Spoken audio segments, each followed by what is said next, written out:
Cú lo lờ, cú một thứ là tao. Cứ lo lờ cùng một thứ lo tao, về thứ lo lờ cùng một thứ lo tao. Yo mu chào cú sơ kim bao xóa, yo mu chào về yo mu chia cú cho xóa xóa.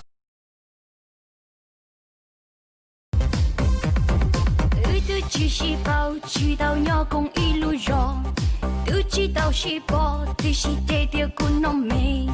Cái tao duy nhớ bọn dòng, có địa có yên chỉ tông trái, có chỉ sai tu lo tu mê. Cứ lo lờ cùng một thứ lo tao, về thứ lo lờ cùng một thứ lo tao. Đó có mua bữa kia có hậu cháo, chúa chỉ yo mu oan nhẹ dâu, chúa chỉ yo mu oan nhẹ dâu, lo lờ. Chúa lo nàng lo luôn đâu chia tuôn đỡ có bự đàn đâu chỉ trâu râu ua rầm bầu số to bò câu.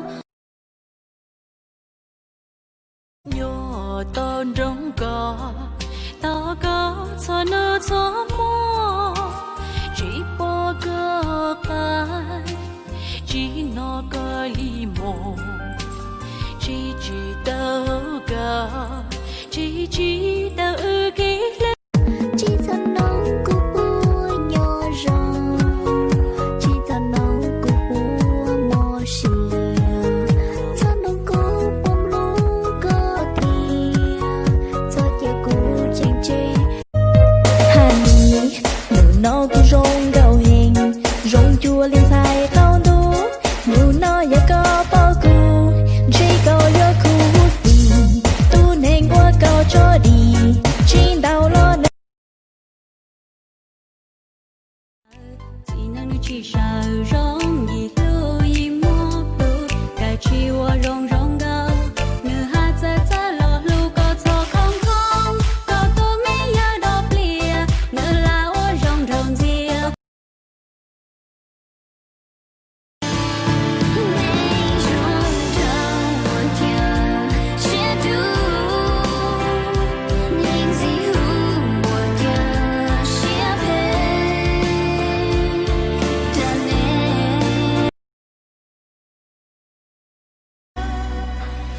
Về sáng dậy đủ na lo yo bla chỉ tao kê lu có yo ti đó lo chia cu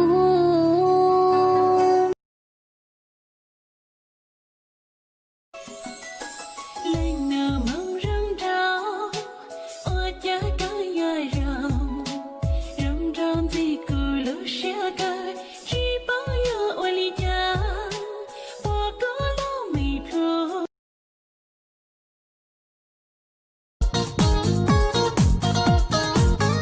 nhẹ có hăng lúc lỡ doan trề khó tua có tê tu mua chỉ cho chân mò vì chẳng chỉ tao khó ua cũng sợ có